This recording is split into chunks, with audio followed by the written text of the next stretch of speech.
My favorite video game genre is the first-person shooter, as many of you already know. I like all shooters, but seeing the game from the first-person perspective is really what sells me on the experience. Rather than controlling a character in the third person, I'd rather be the character in first person, and the immersion provided by this perspective is unrivaled, which I love. What's interesting about first person is that, of course, not all first-person games are shooters, or even action-adventure-based titles, and while you could be having the time of your life shooting automatic weapons at enemies, you could also be scared shitless by a game that utilizes the first-person perspective in a horror setting. Enter Condemned Criminal Origins, developed by Monolith Productions and released in November of 2005. Condemned, a name which not only refers to the fate of multiple characters within the story, but also the structural integrity of every building in the game, is a melee-based horror game with psychological elements. It's a genuinely terrifying and visceral experience that utilizes the first-person perspective to its fullest and brings many new ideas and concepts to the table. God, why do they always have to kill in such maggot-infested dumps? Why can't they pick a nice spot without addicts and gang members for once? Someplace not so damn dark. In Condemned, you play as a federal agent named Ethan Thomas, as he hunts for a serial killer known as the Matchmaker. By grounding its story like this, Condemned already sets itself up for success in the categories of combat and horror. The locations in Condemned, which seem to have been inspired by actual locations that existed, give the game a feeling of authenticity which works great in tandem with its combat system. Melee is the focus of the combat in Condemned, with the game giving you an extremely wide arsenal of weapons to fight with. Weapons can be ripped from the environments themselves, making the experience feel that much more real. Your opponents also usually have melee weapons as well, meaning that you have to defend yourself using the game's block feature. While the game doesn't have a combo system, it's easy enough to create them yourself if you can figure out the timing of when the enemy is going to strike back. You can also kick enemies and stun them with your taser. As with first-person shooters and their guns having a certain feel and impact, the weapons in Condemned all move differently and have solid sound design. The game even notifies you of the stats of a weapon you may switch to for better combat readiness. Of course, there is no combat without enemies to fight against, and the artificial intelligence in Condemned is top-notch. For some context, the enemies you're fighting in Condemned are insane. They've all lost their minds, and while the game doesn't really explain why, nor does it need to, the point is that they're crazy and looking to bludgeon you to death. Using the same goal-oriented action planning system as F.E.A.R, the AI in Condemned is capable of feinting attacks, running when they're injured to save themselves and hiding behind corners, and easily blocking attacks. Some of them even have voice lines, which really add to a fight.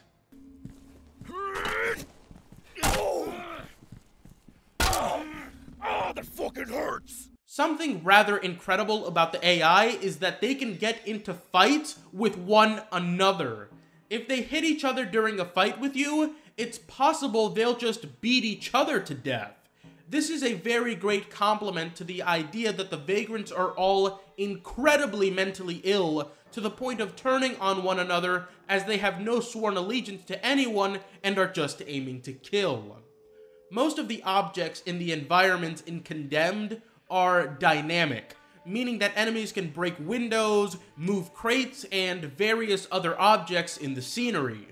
Despite the dull colors and little lighting of a scene, it's touches like these that make the surroundings feel that much more real. Every so often, you also pick up a gun, although they're few and far between and you can't pick up any ammo for them. Reload is replaced by a counter of how much ammo you have left, and in addition to being firearms, you can toggle the melee feature for them and use them to fight against enemies with all the features of a standard melee weapon. On a final note about the combat, Condemned has a finisher system with some of the most brutal sound design I've ever heard.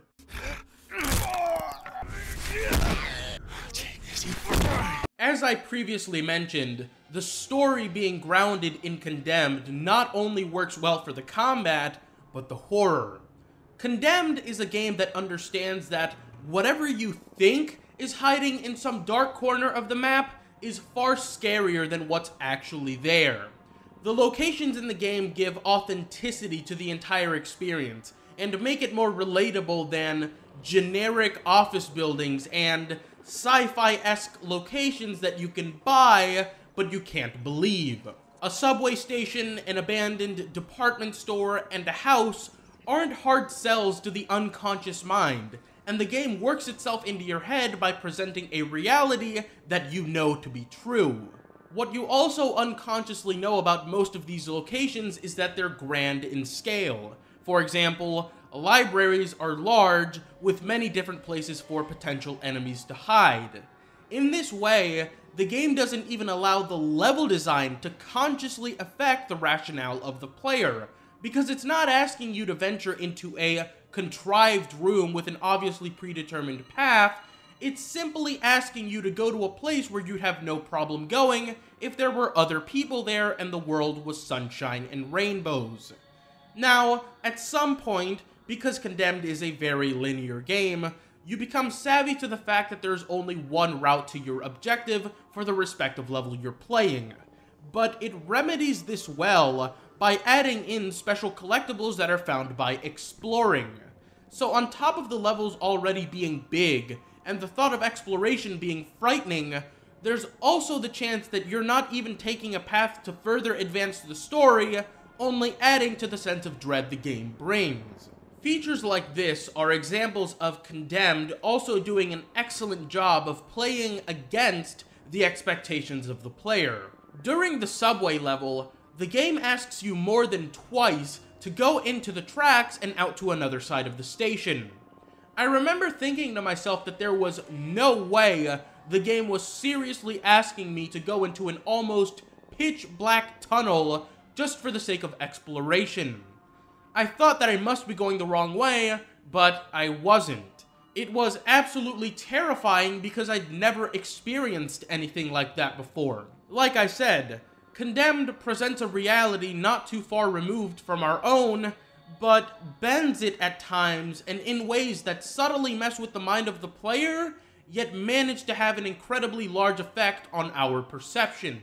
During the infamous department store level, the game fills the scenery with mannequins, which we've already seen in the game as static entities, and due to our experience with mannequins in real life, expect no sort of threat from them. The level's first fight is a vagrant confronting you, and you kill him, obviously, but during the fight, your eye may catch something in the background that leaves you with a large feeling of uncertainty. It's entirely dark, and I remember wondering if I saw a person moving in the background or if my mind was just playing tricks on me. It's not until you get deeper into the level that you realize that your primary enemy has been hiding in plain sight as the mannequins leave their posts and begin attacking you. This is probably one of the best enemy reveals I have ever seen in any game. The game is full of experiences like this, and while the visuals are the most obvious reason why, the music deserves just as much credit. The music in Condemned was composed by Nathan Grigg, who also did the soundtrack for F.E.A.R. There's one moment I'm thinking of near the end of the game where everything comes together in a way that I can't describe as anything other than perfection. You find who you've been looking for the entire game, and it's fight time. The game goes black and white, and Nathan Grigg does Nathan Grigg like never before, with a song that sounds like a circular saw being taken right to your face.